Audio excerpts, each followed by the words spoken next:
gentle touch in the golden sunlight. I was born to love. Kiss your tears away, banish all your fears. Fill the world with joy. I am woman of the earth, spreading love and joy, fun and laughter.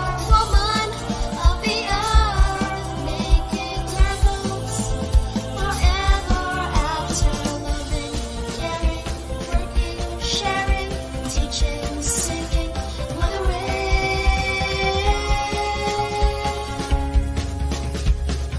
See my loving glow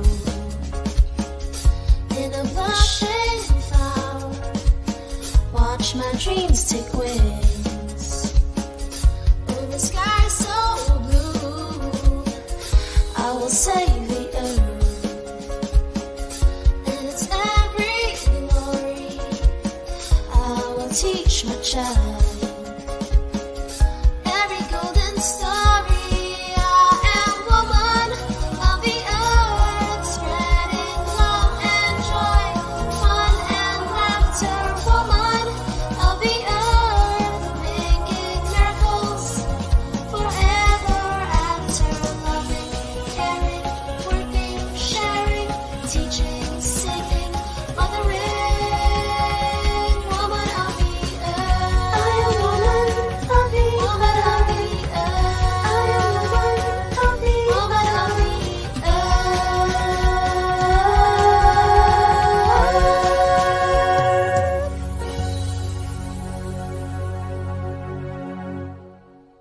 T minus 30 seconds.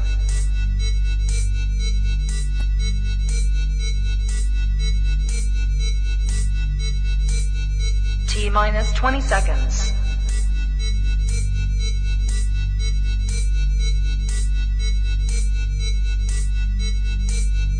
10, 9, 8, 7, 6, 5, 4, 3, 2, 1, 0. Isang maulan at makakalikasang gabi po sa inyong lahat. And at the same time, oh my God, it's Miss Philippines Earth candidate again ang makakasama natin. At wag na tayo magpatumpik-tumpik pa, papasukin na natin sila isa-isa. Start muna tayo dito sa Luzon, representing Mabitac, Laguna, Mars Jelina. Hi, good evening to you, Mars, and good evening to everyone watching. I am Jelina Miranda, your Miss Philippines Earth Mabitac, Laguna. Ayun, thank you so much. And also, diretso tayo from Santa Cruz, Davao del Sur, Mars Christine Cadiz. Hello everyone, I am Christine Cadiz from Santa Cruz, Davao del Sur. Ayun. And last but definitely not the least, from Mindanao din also, representing San Luis, Agusan del Sur, Mars Judy Ang.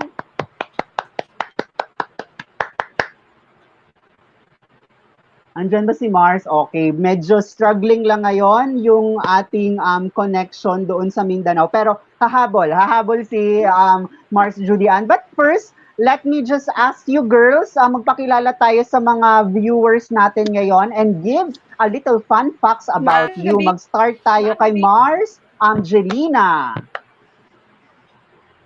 Andiyan na ata si Judy. Sa'yo ka muna, Mars, mag-start. Go. Okay. Hi everyone, I am Jelina Miranda. Again, I am from Mabitac, Laguna. Okay, so a fun fact about myself is I consider myself as a jack of all trades. A jack of all trades, a master of none, but it's often better times than a master of one. Kasi I feel like I have to learn everything. Kasi yung mga small things, especially kapag naengganyo ako sa ibang bagay, kahit pa iba-iba yan, I will have this willingness to study it kahit ako lang, kahit walang magtuturo sa akin. Kasi I know my capacity, my capability, ganon. Parang gusto ko kasi na if ever my skills will be needed, kaya ko siyang ilabas. Ganun siya. So, sabi ng iba, it's parang better na mag-focus ka into one skill. But for me, it is something na gusto ko meron akong baon. Para in anything na mangyari, I have a reserve. Feeling mag-focus sa isa kasi gusto ko talaga is marami akong knowledge na natututunan. Thank you. Thank you so much, Marcelina. And also, syempre, diretso tayo from Santa Cruz, Davao del Sur. Mars Christine, magpakilala ka sa mga viewers natin and give a little fun facts about you, something interesting. So, hello again, madlang people and everyone na nanonood ng live ni Mars France. So again, I am Christine Cadiz, 21 from Santa Cruz, Davao del Sur. And fun fact about me, takot ako sa toko. And also, I really love coffee and I like arts and innovation and music as well. That's it, I guess. Thank you so much. And FYI lang nung screening, ako ang isa sa mga screening committee ni Mars Christine Cadiz. Yes. Kaya kilala ko talaga siya. Ako yung screening committee nung batch nila actually. And last but definitely not the least, representing San Luis, Agusan del Sur, Mars Judy Ann. Magpakilala ka and give a little fun facts about you.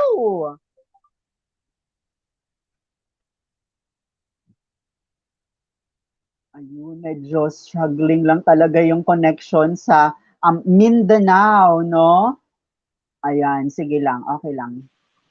Okay, wait lang natin. Medyo may delay lang siguro ng konti.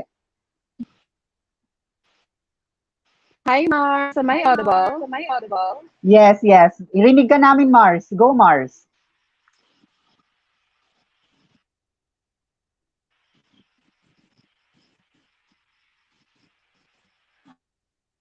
Okay, sige. I can't hear you. Please introduce myself first. Hi, maayong gabi sa tanan. I am Judy Castro from San Luis. I'm 24-year-old. I graduate of Bachelor in Education, major in English, and I am working at Municipal Tourism Office. Fun about me is takot ako sa aso, but I have a pet na yan, kasi alam mo na kung ano yung kinakatakutan mo, mas mahalin mo. And I am Nariyagan 2018. By Nariyagan means the one or the loved one.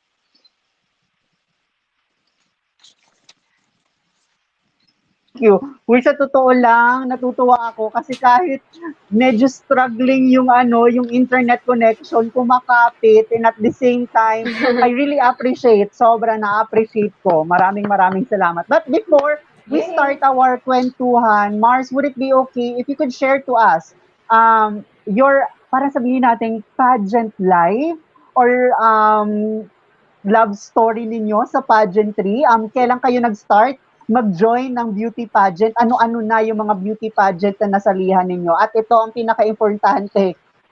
Sino ang nag-inspire or nag-motivate sa inyo to join beauty pageant? Alam ko, baka common question dito, si Mama ang nag-inspire sa akin. So, let me just ask, Mars Jelina, ikaw munang mag-start with regards to the love of pageantry sa'yo.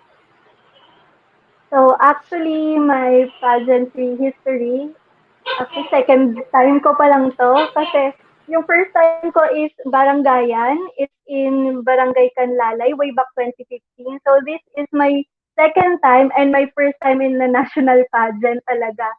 So, medyo noong una, medyo alanganin ako. Hindi ko sure if kaya ba ng skills ko, kung kaya ko ba. But however, nandito naman na po ako, kinakaya ko, lumalaban for sure. And also, who inspired me is, of course, the people around me. Because they are the ones who motivated me to parang they said na wag mo sayangin yung potential mo. You have the every potential that a beauty queen has. So, bakit hindi mo siya ilabas? Bakit hindi mo siya i-share sa mga tao? So, para sa akin is, I feel touched kasi they appreciate me in a way na hindi ko na-appreciate yung sarili ko noon. So, thankful talaga ako dun sa mga tao na nag-motivate sa akin and they have been influencing me to do a lot more better in the future. Thank you so much. And syempre, Mars Christine, ikaw naman, how was your love story in the world of pageantry? So, ang nangyari, ang attachment ko sa pageantry noong una, hindi pa gaanong same sa kung anong nararamdaman ko tuwing sumasali ako ng pageant ngayong these days.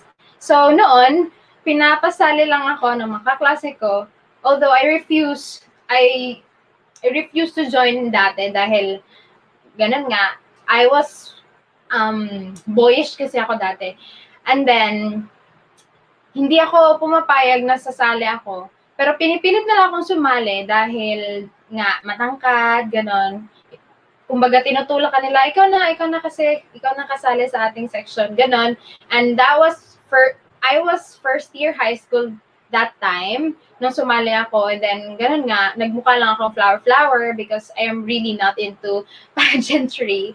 And the second time I joined was nung fourth year high school na ako at doon, I was challenged by my classmate na, sige, subukan mo ulit, stop the rumor about you na tomboy ka, ganon. And so I joined and sinubukan ko maging babae talaga. And then eventually, unfortunately, nanalo naman tayo. And then doon na nagtuloy-tuloy and nagtuloy-tuloy na sumali ng pageant, although from barangay to sa aming munisipyo. And naputol na naman siya dahil sa school and so on and so forth. And nagpapatuloy siya noong college na ako. Lumaban ako bilang Miss Bigak ng aming department and then I won and represented our department sa aming school, intramurals. I won as second runner-up. And then, meron na naman kaming screening na ginanap at para sa inter-school and then nanalo ako. And then doon na, lumalaban na ako sa iba't ibang lugar.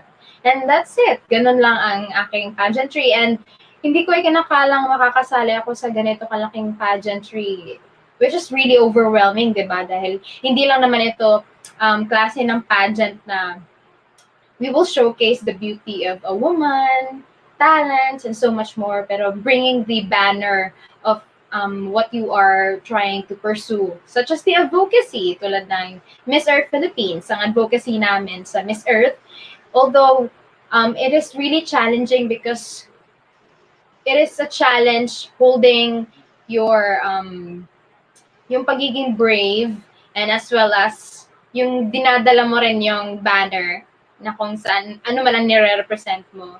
That's really challenging kasi you need to focus on a beautiful smile, di ba? Every time humaharap ka, rumarampa ka, you need to smile although you feel a lot of pressure, a lot of emotional hindi na balance yung emotional status natin. And that's it. And I am really proud sa lahat ng mga sumasali. Sa lahat ng beauty queens. It's really not easy to join in a pageant. Na yung mga tao nakikita lang nila na we just walk there, smile, and then change clothes, but it's not.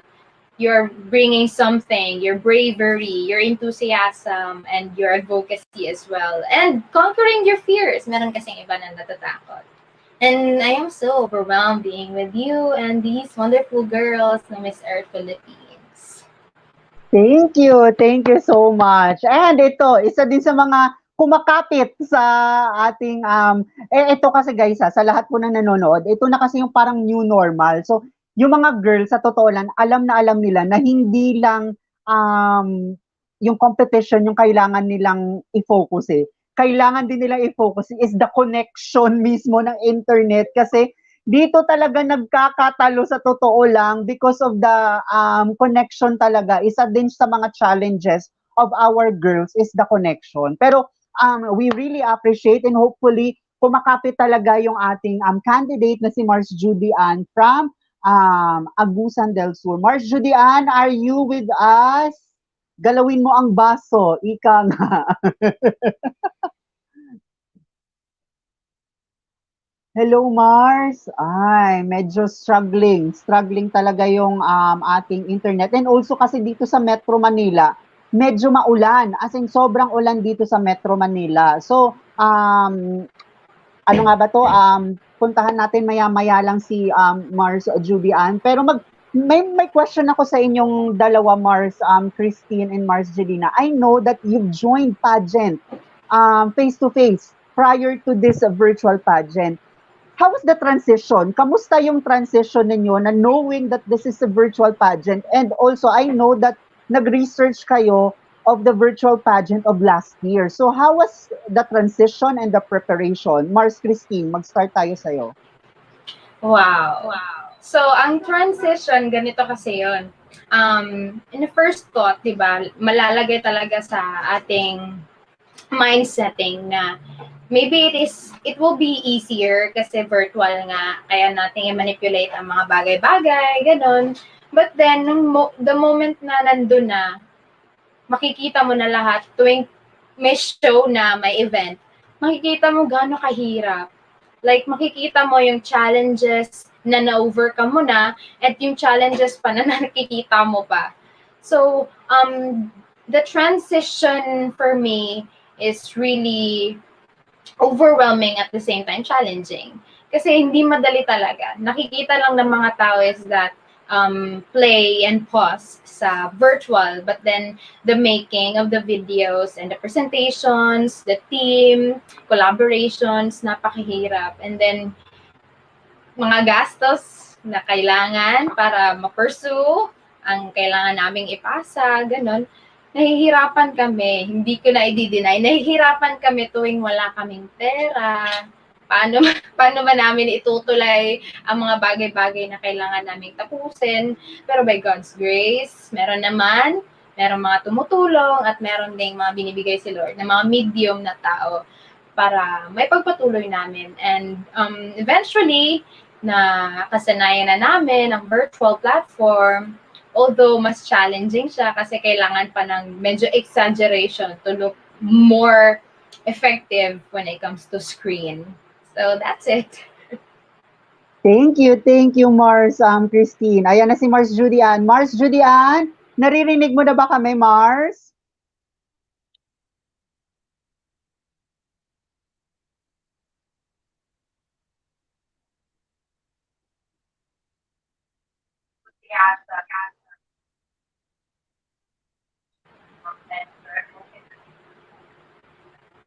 Kahit mahina internet connection ni Mars, Julian, ang ganda pa rin ng mukha niya sa screen.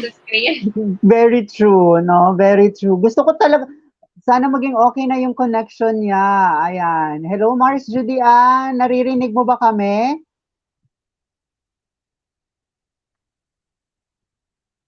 Alright, so diretso muna tayo kay Mars Jelina. Mars Jelina, ito, my question to you is, syempre, nakikita lang kasi namin is 40 seconds or 45 seconds lang na parang yun yung sinabi kanina ni Mars Christina, parang play and pause lang kami. Pero I know that parang behind the scenes, sobra-sobra yung time, effort na ginawa, not you, but also with your team. Mars, ito, question ko lang sa'yo, how was the behind the scenes of every video na ginagawa ninyo? Ikaw din ba yung isa sa mga candidate na naging parang, ano nga ba to, parang naging in touch ka with regards to the location, dapat ganito yung output or what? Give us a little hint or give us yung parang behind the scenes sa part mo. Well, ako naman nun, Mars, thankful naman din ako dun sa team ko kasi yun nga po, kahit 40 seconds lang siya, na pinapakita on a virtual live. Pero yung making niya po kasi is it's very challenging. Pero kahit na challenging siya, nandun naman din po yung masasayang moments together with the team. Hindi naman po mawawala yun. Kasi kahit paano, we want to lift ourselves naman na hindi yung puro challenge lang ng challenge. Kasi we want to lift each other's up. Tapos, meron pa nga po kaming isang nangyari na na hindi naman po unforeseeable moment po siya. Nawala po yung files. Na-delete po talaga, totally na-delete po lahat ng files. So, naging challenge din po siya sa amin. Pero kahit naman po ganun, we do not blame each other naman po since hindi naman din po kasalanan nung nakawala nung file or whatsoever. It's just so happen na maybe there is a reason. Sabi nga nila, there is always a reason for everything. Kaya ang ginawa na lang namin is, though kahit na ganun yung nangyari, is laban lang talaga. Yun lang yung challenging lang siya pero it's a new experience. Every day is a new experience and learning. Kaya pero ako din naman po, hands-on din naman ako. I give my ideas, I give my suggestions sa mga team ko kasi sabi nga rin po nila, two minds are better than one. So, yun po, talagang napaka hands-on po and sobrang supportive naman po ng team ko po talaga dito sa Mabita. Ang galing. Sa totoo lang, no? Ang galing. And also, yun nga, sobrang believe, sobrang believe ako sa team and also not only the team but you girls kasi I know that this is so hard. Kayo na mismo nagsabi that financially sobrang struggling siya kasi akala natin virtual lang siya, ganito na agad. Hindi kasi namin alam that there is a production behind every video and not only videos na ginagawa ninyo. So sobra and kudos to you girls and at the same time to your team. Kaya sobrang congratulations sa inyo. And also ito lang, how was your LGU? Kamusta yung support ng LGU sa inyo? Mars Christine sa'yo. Well, I am very overwhelmed and thankful naman sa aming LGU. Hindi naman nila nakakalimutan, not only financial but as well as yung kailangan namin sa social media, yung pag-share ng videos, pag-invite ng mga tao para sa voting system, and as well as, of course, para ma-view ang aming events for support. So that was really overwhelming and really encouraging to still pursue no matter what happened. Thank you so much. And sa'yo, Marcelina, ito, question lang. Ano yung pinaka-favorite part ng competition in your end? Sa akin po, ang favorite ko, since tapos na lahat, it's the national costume.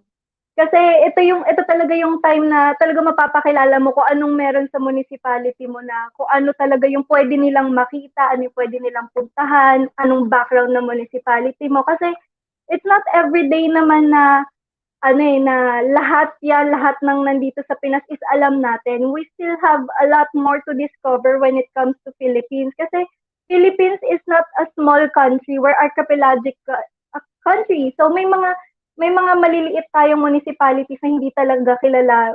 For example na lang po, my municipality, alam ko naman po na hindi naman po lahat nakakaalam kung saan po yung Mabitak or if Mabitak is existing. So this is the high time for me talaga to introduce to everyone yung Mabitak. Kaya favorite ko talaga yung making ng national costume. Thank you so much, Mars. And ito I'm bridging this question to my next segment. Kasi I know, Mars, that you joined competition not only for the glitz and the glamour and whatnot, but you joined the competition because you want to represent your municipality and your city in a national level. Ito, I have a little challenge sa inyo. If ever na ako, after pandemic, pupunta sa mga munisipyo ninyo or sa province or sa city that you are representing and be my tour guide. Saan mo ako itutour and at the same time, ano-ano ang gagawin natin sa city or municipality ninyo in one day. Alright, mag-start muna tayo sa pinakamalapit dito sa akin, syempre from Manila. Diretso tayo ng Mabitak, Mars. Saan mo ako itutour sa Mabitak? Saan ang Mabitak, Laguna? Kasi first time ko tong marinig. Okay, Mars. Ang Mabitak, Laguna, coming from Manila, it's 2.5 hours ride. So, ang daanan natin is papuntang Antipolo, Manila East Road. Dadaanan natin ang Antipolo, Tanay Rizal, Pililla, and then we are the first town in Laguna that you will pass by. And then before that, bago tayo makarating sa town proper ng Mabitak, we have alongside the street yung mga nagwi-wicker ratan o yung mga tawag sa amin is naglalala. So I want you to try firsthand to experience ang paglalala kasi nung na-try ko siya parang mas na-appreciate ko talaga yung local people kung gaano kahirap sa kanila yung pag-sustain ng everyday life nila. Though siyempre alam natin na, uy, ang ganda naman ng ratan, ganyan-ganyan, pero hindi natin alam kung paano nila ginagawa, kung gaano kapagod sila habang gumagawa ng ratan. And then second one is, alongside din siya, before din sa town proper is Cota Paradiso. Ang Cota Paradiso is an agricultural farm na meron din siyang garden cafe. And yung garden cafe is Miguel's Garden Cafe. Meron po siyang glamping. I think it means glamping, glamorous camping for those na hindi naman hardcore talaga mag-camping. Gusto lang nilang maranasan kung paano mag-camping, ganon.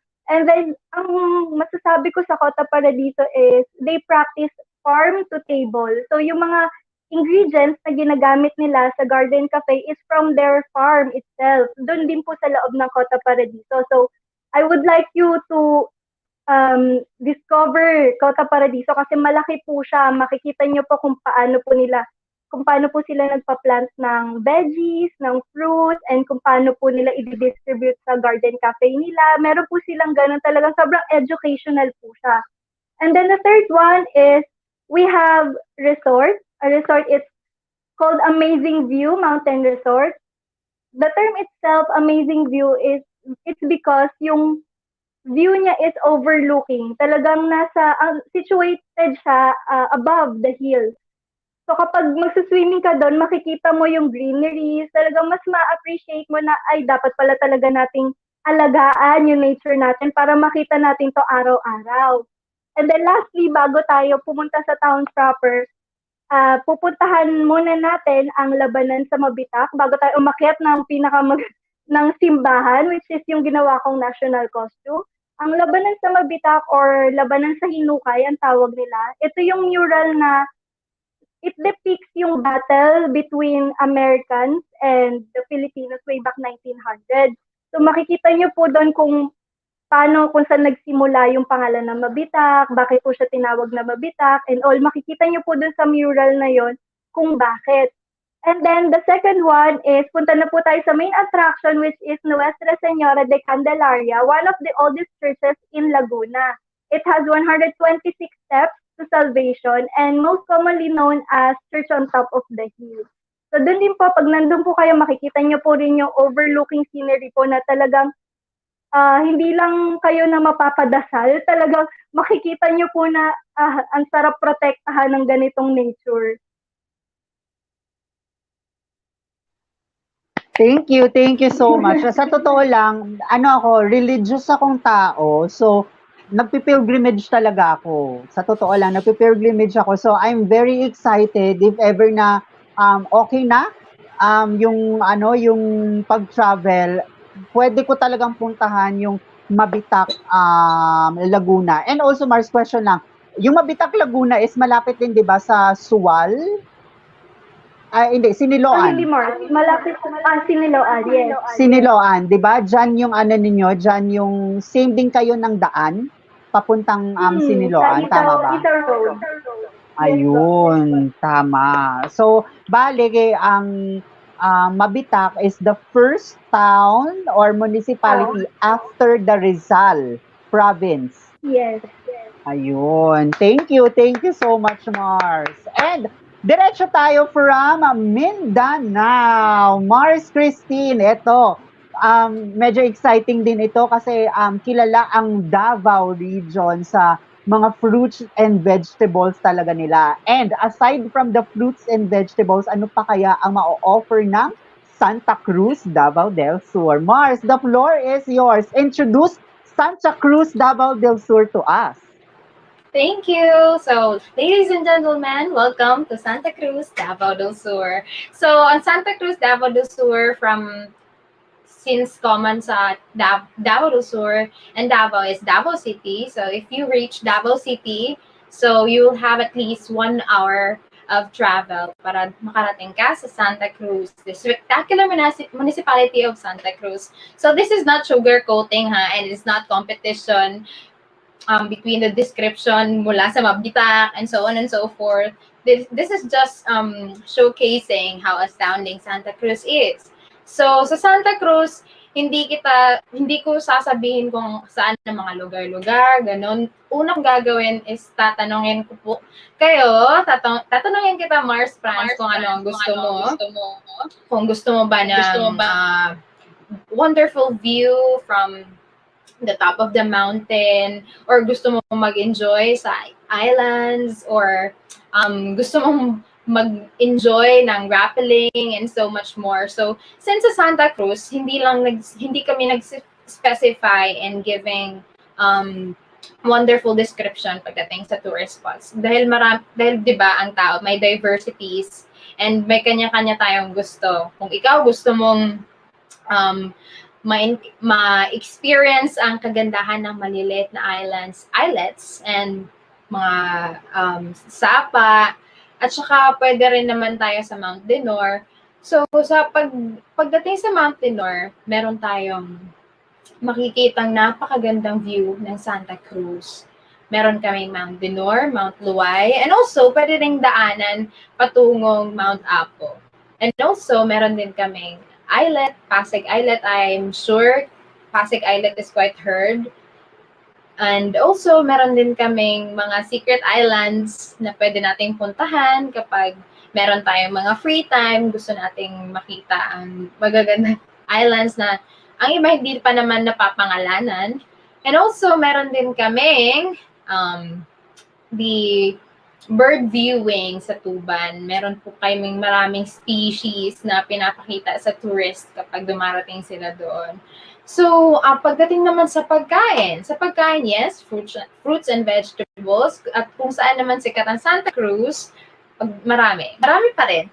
So, dahil isa kami sa best producers ng banana and coconut plantation, meron din kaming tinatawag na, lagi ko na lang tong pinapangalanan, siguro nagugutom lang ako.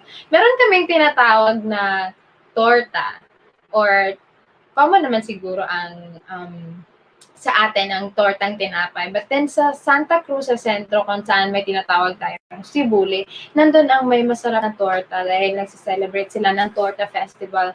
At lagi kong natatandaan ang Torta Festival dahil sa tuwing binibigyan ako ng mga kaklase ko, kanya-kanyang lasa ang nalalasahan ko. Kung may tatlong klase akong nagbigay sa akin ng torta, may tatlong magkakaibang lasa akong natitikman, Mars.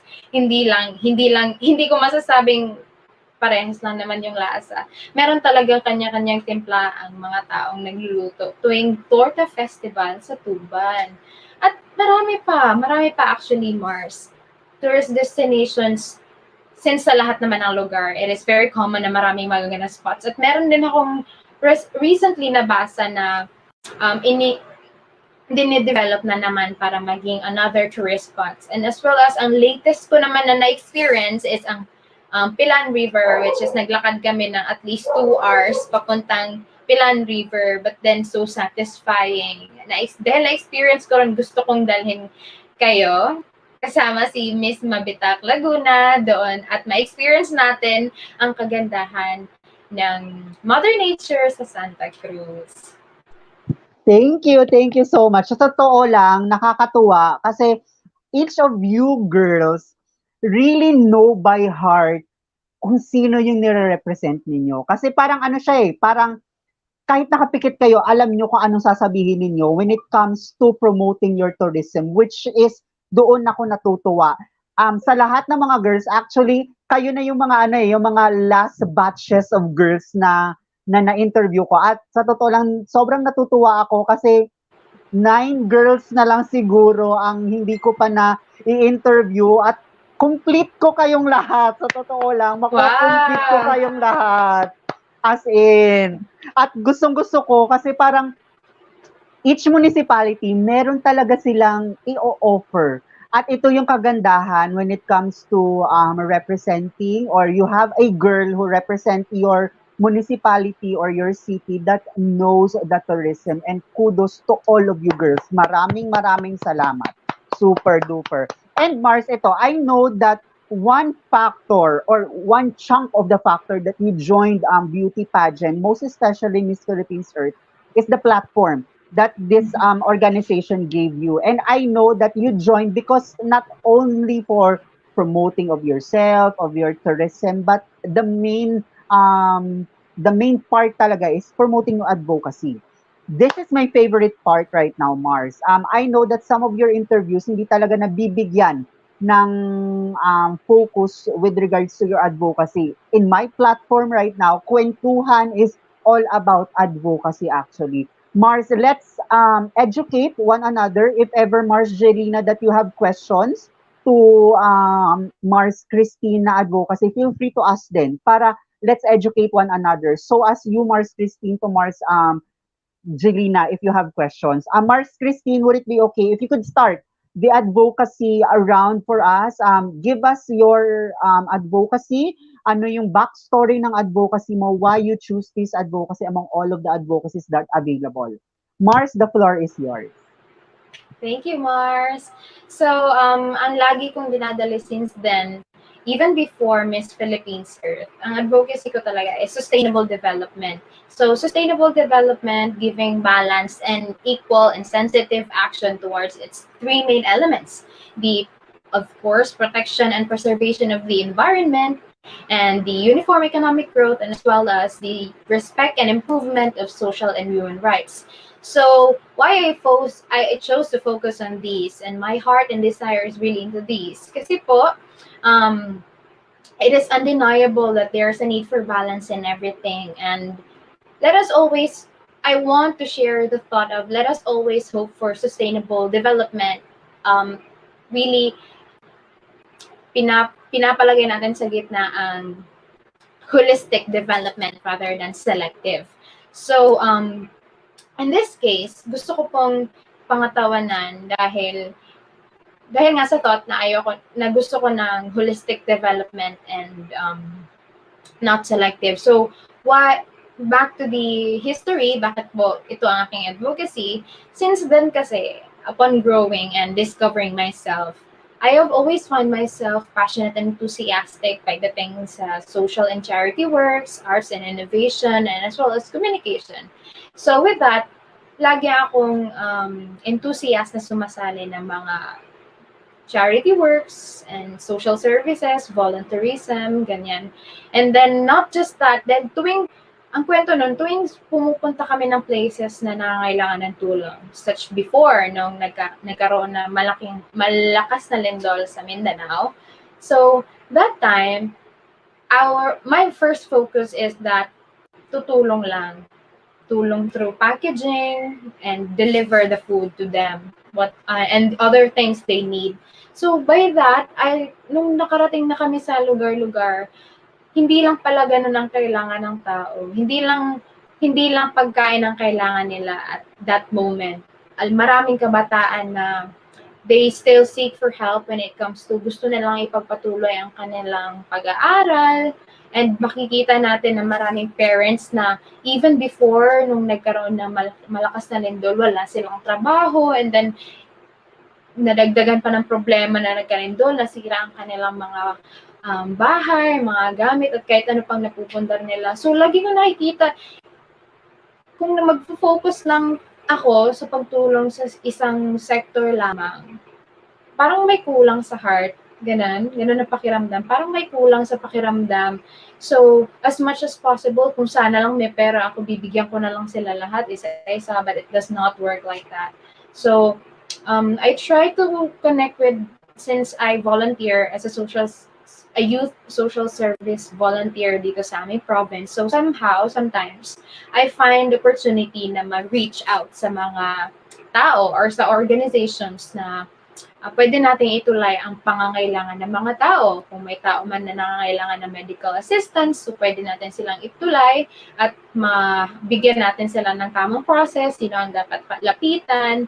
And at the same time, meron namang nag-job hiring, and doon gamitin natin again ating sarili para maging medium for the other people to know na meron palang opportunities in different areas of our places. Dahil mostly, kung hindi naman nila alam, wala naman silang action na gagawin. So with that, diba, parang magiging centralized kung we are giving focus on different sectors at magkasabay na panahon. Because I am really into giving importance and challenging ourselves, di ba? Yung bibigyan natin ng halaga ang ating kanya-kanyang strengths and weaknesses. Yung strengths natin, kung ang isang tao may kakayahan siya sa specific thing, why not maximize its impact sa ibang tao?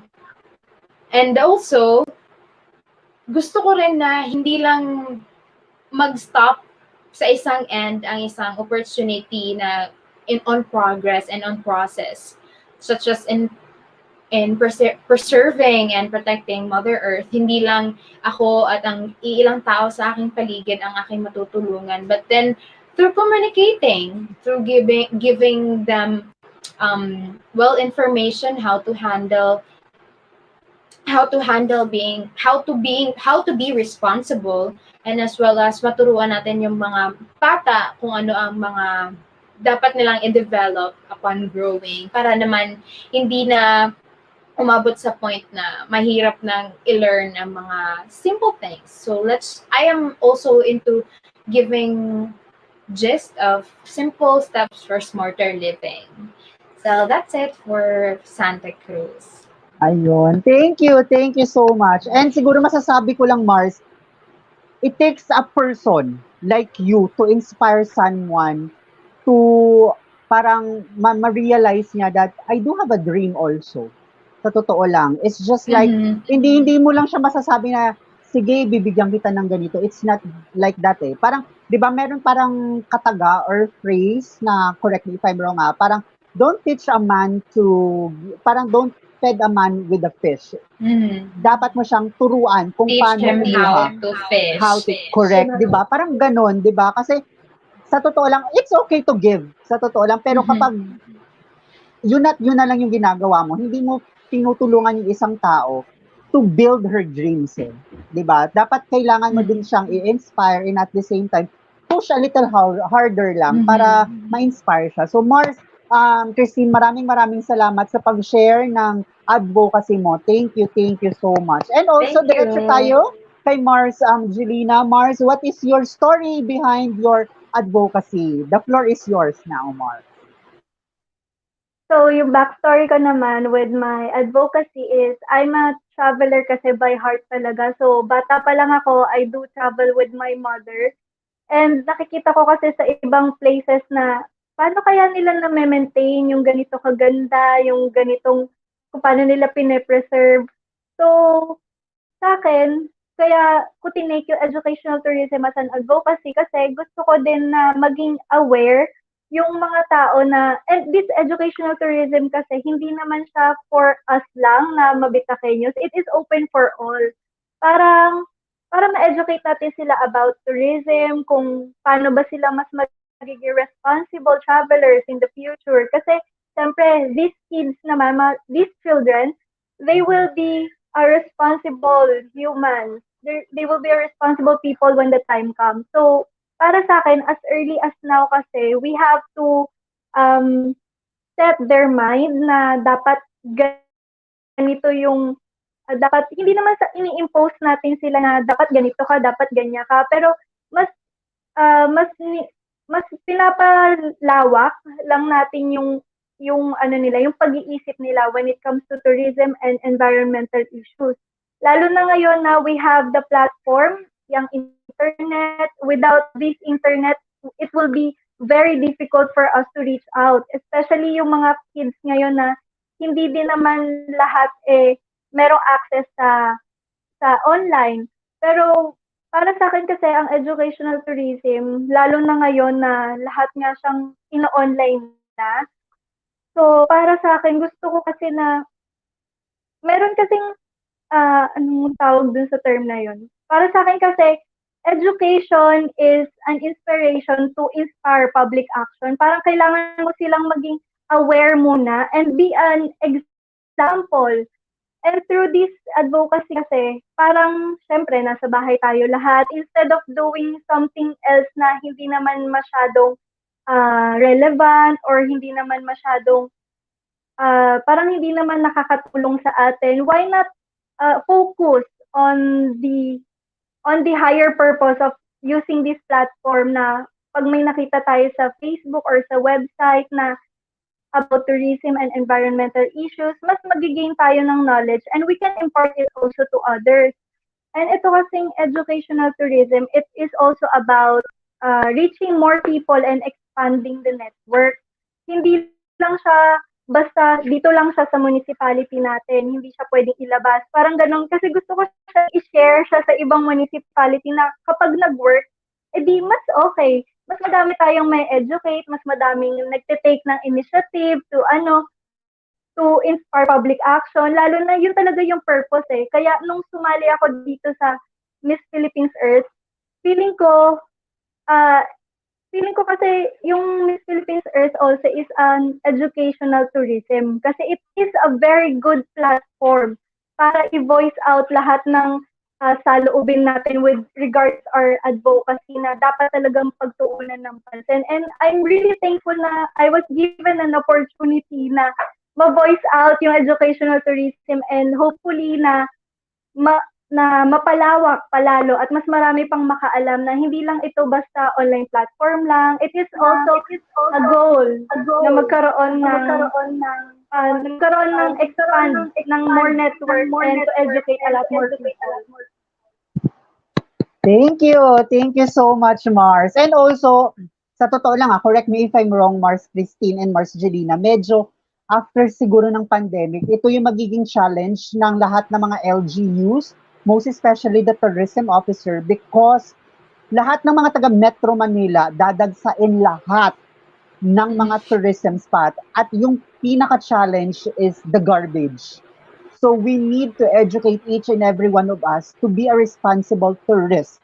Kasi one piece of, sabihin natin, sachet or plastic can destroy a place or a tourism site. So we need to have an action with regards to our actions. So ito nga yung sinasabi natin, if we are the cause of this problem, we are also the solution to this problem. So we need to act as one. Ganun lang siguro yung masasabi ko. And Mars Christine and Mars Jelina, hopefully after this next week, it's your finals na.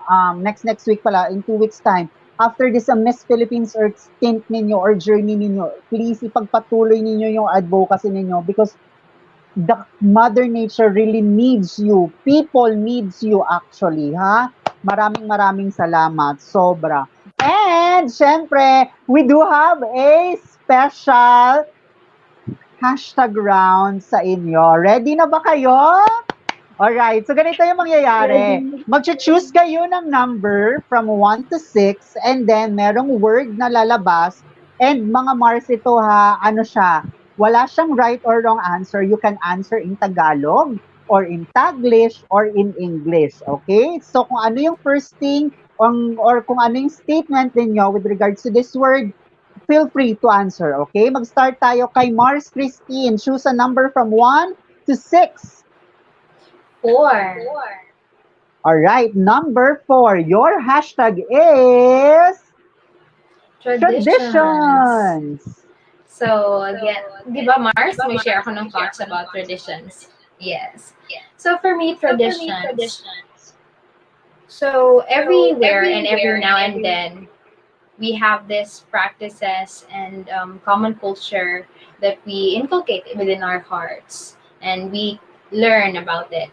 And so, for me, tradition is really important to be preserved since then we have seen beautiful progress from the past history up until now due to these traditions. It is not just, it is beautiful because it gives something, it fabricates beautiful um, sign within the place or the places or the people, but tradition give importance when it comes to ano man ang mga learnings ng tao and as well as nakasanayan. Tradition should be preserved because it has something beautiful in it. Meron siyang magagandang bagay na naidudulot not only within ourselves and within our own community and our nation. Somehow our traditions can be heard from other places and other nations, and it can be appreciated. So with that, I would like to share to people that it is wonderful to preserve your common tradition, and as well as learn a lot from it and share it towards many people that you encounter. And so, maraming makakaalam kung ano ang iyong nakasanayan at kung ano ang meron ka, anong kagandahan ng inyong tradisyon. Thank you so much, Mars, Christine. And you, Mars Jelina, choose a number from 1 to 6. Number 2. Number 2, your hashtag is... Oh, very relevant. Flood ngayon, Day. Baha dito sa Manila, Day. Go, Mars. Very relevant and timely. Hashtag flood. And of course, since it's already rainy season, it's the start na we get to see floods everywhere. So, iintayin pa ba natin tong lumala? So, when are we gonna take action? So, for me, lagi ko sinasabi na if we won't act now, then when? Kasi if we will not start any public action just with our the slightest thing na i-change natin in every day, lalo na kahit na nasa bahay tayo, we get to utilize, especially yung 5 hours na lagi nating pinopromote na we have to rethink our action so that we could reduce garbage and pollution by means of reusing and recycling so that we could give back the respect to Mother Earth. Just by doing this or applying this by heart and imparting it to others, malaking tulong kasi it is always the collective efforts ang nagka-count. Thank you so much, Mars. Di ba? Ang galing. And Mars Christine, choose a number from 1, 3, 5, or 6. So, 3. 3. Number 3, your hashtag is... Social workers. workers. Wow, my heart is really into this. Since I am a volunteer of social work here in our province, first I would like to commend the efforts of the social workers. And we need to not just step in order to ask help for the social workers, but as well as let us look beyond what other things we can render to make this all processes be more progressive. So social workers, you're so commendable and very helpful, and not only doing the things that it is that your work requires, but then social workers do their job because it is found within their hearts, and we need to give them not just appreciation, common appreciation, but also what we call this, we need to give the social workers a hand to help as well.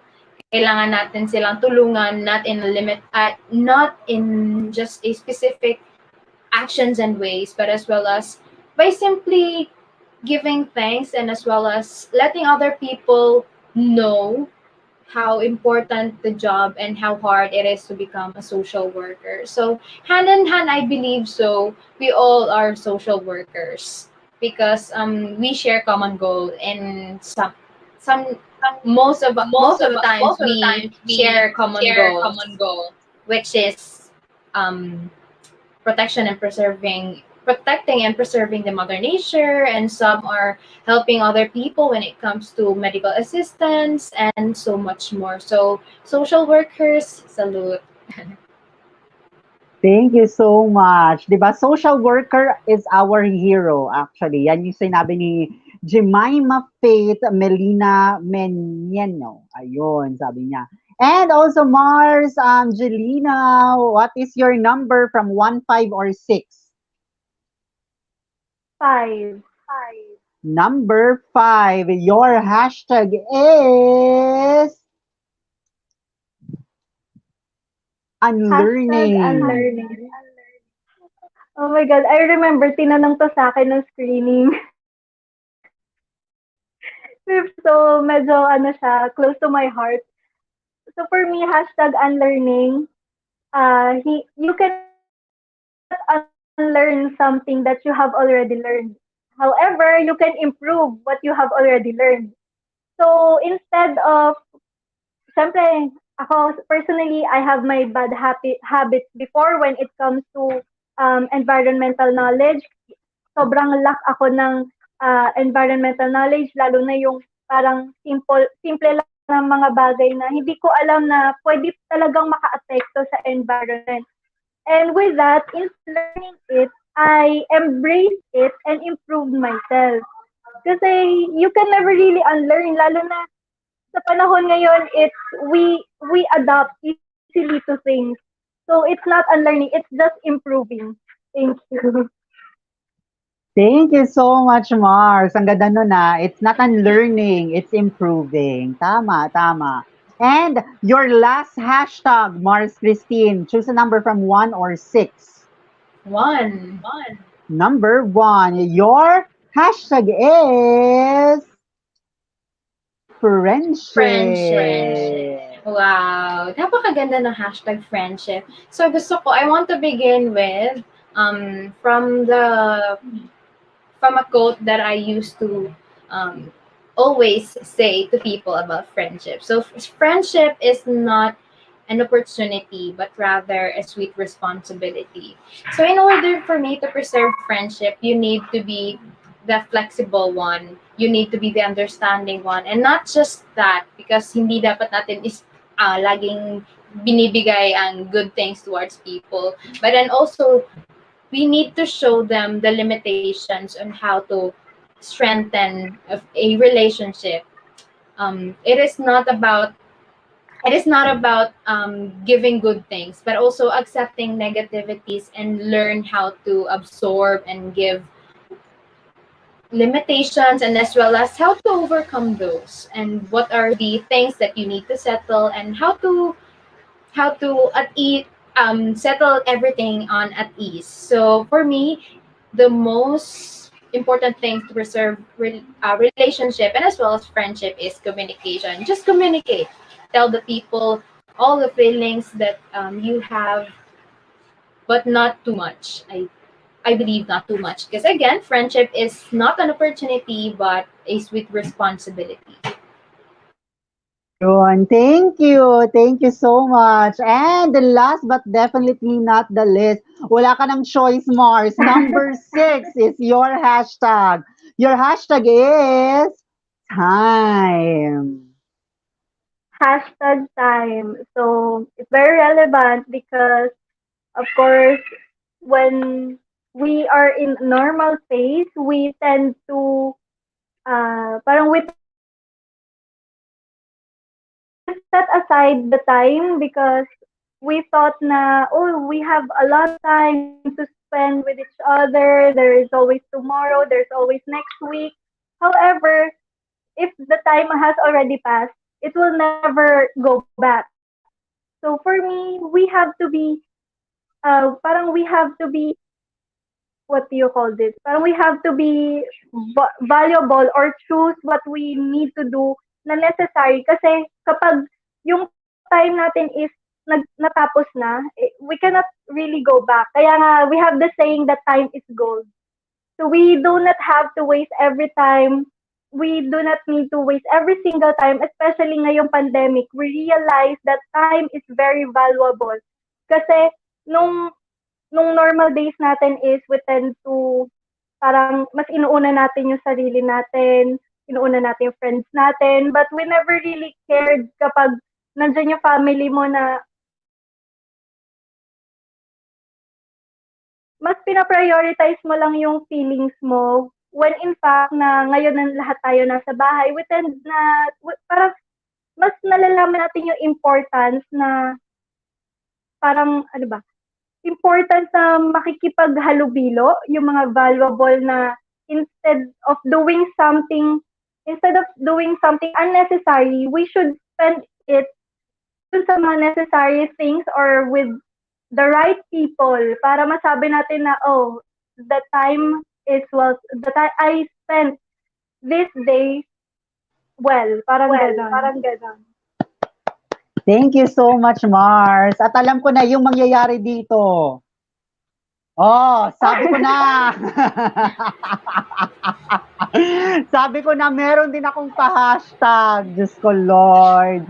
Hashtag bless. Okay, what can I say about this hashtag? So, it's not just about material things that you feel that you are blessed.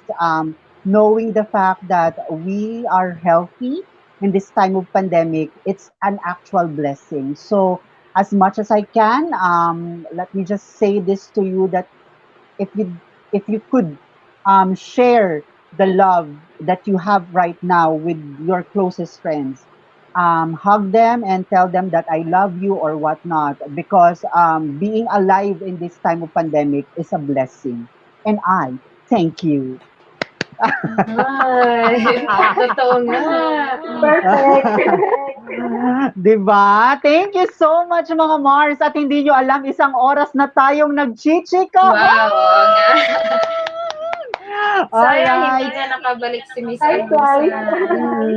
Diba? So before we Oo. end our live, mga Mars, would it be okay if you could give us your message to your supporters, most especially to your friends, to your LGU, and also sa backbone ninyo, sa team ninyo na nag-produce ng magagandang mga video sa aming mga nanonood. And also, saan kayo namin mapafollow sa social medias ninyo? Mars, Jelina, ikaw muna mag-start. Actually, I have a list na from who to thank. And I would like to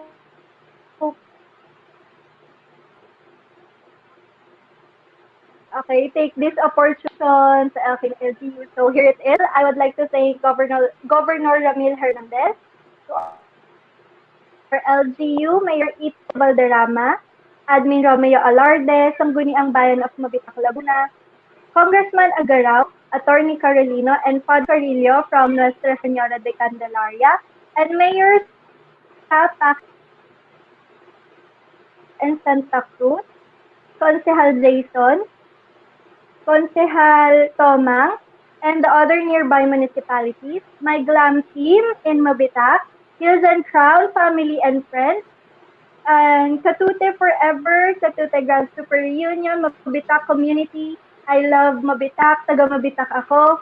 To my family, Tito Lindon de Vela, Attorney Romel and Melody Manuel, Ninong Jonathan, management and staff of Amazing View Mountain Resort, and thanks and Juaning's Resort, Redwater Lily, Ayan and Jet Catering Services, Tabernilia Farm, Adores Farm, Anilao and Kalikasan, to my titas, Tita Delia Pagola, Tita Mary Borromeo, Kuya Wally Corpus, and Madam Natalie Forrest, and especially to all Mabitaceños and family and friends who have been supporting me ever since the start of my journey here in Miss Philippines Earth until now. I really appreciate you all.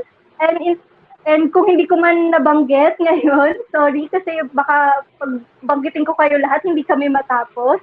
Pero don't worry, I really appreciate all your efforts and support for me. And please do vote for me pa rin, or vote for us ni Mars Christine sa ecosystem. You can download it on Google Play and iOS. And of course, you can follow me on my Facebook, Jelina Pearl Miranda, and on Instagram, it's pearl.xvii, all in lowercase letters. Thank you, Mars, for this opportunity. Welcome, Mars. Maraming salamat. And also, Mars Christine, ikaw naman. Wow. So thank you again, Mars and Mars Miss Mabitak Laguna. So for me, first, gusto kong pasalamatan ang whole spectacular Santa Cruz and even the nearby municipalities and provinces as well. My friends, first, my family, my core, and my the whole family from our school, the DSSC, and as well as our City Church of Christ for being very supportive, and aking mga tita, tito, uncles, mga pinsan, thank you so much for your unending support, even virtually, and as well as my classmates for being always there to cheer me up in all circumstances, and my team as well, and my very gusto ko silang i-describe in a sugarcoat way. My very extravaganza, magnificent team. Kung is that acceptable for you. I really appreciate you guys kasi even without even those times na wala tayong budget, andyan pa rin kayo helping me to pursue this opportunity, and as well as of course again our LGU, our mayor, and all the staffs there and sa school and my whole family. I am so overwhelmed to have you, and Kuya Taj, my handler, my very wonderful handler. He's not just a handler but also a friend to everyone, and our teacher, and to all the people who have helped me along the way. I am so blessed with you, and my prayers are also with you. And thank you so also, Mars France, for this wonderful opportunity. And I am so blessed meeting Miss Mabitak Laguna, Jelina Pearl. Diba? Nakikita ko lang siya sa videos tuwing my presentations na ang Miss Philippines Earth. At ngayon, I have the opportunity to hear her most real voice na nakikipag-usap sa atin. And also, gusto ko rin pasalamatan yung mga other friends na hindi ko na napangalanan, na isa rin sa tumutulong when it comes to online sharing, voting, and so much more.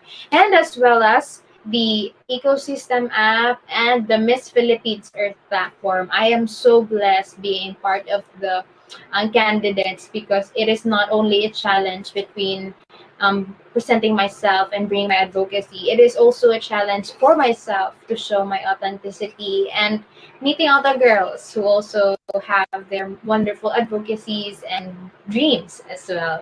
So thank you so much. Napaka-overwhelming po talaga. But then, as always, all glory to God. Thank you so much. And also sa Team Mars France, together with our director, si Mars Cat, maraming salamat, Mars Jelina, and at the same time, Mars Christine. We really appreciate you. And also, insert na lang din natin si Mars Judian na kahit medyo struggling yung internet connection niya, gumagawa talaga ng paraan makapasok. Pero syempre, internet connection really challenging in this time kasi sobrang ulan talaga dito. And before we end our live, sa lahat po na nanonood, don't forget to follow my official social media, which is Mars Friends po sa Facebook, sa Instagram, and happy 16,000 subscribers sa ating YouTube. Maraming salamat sa mga nag-subscribe sa 16,000.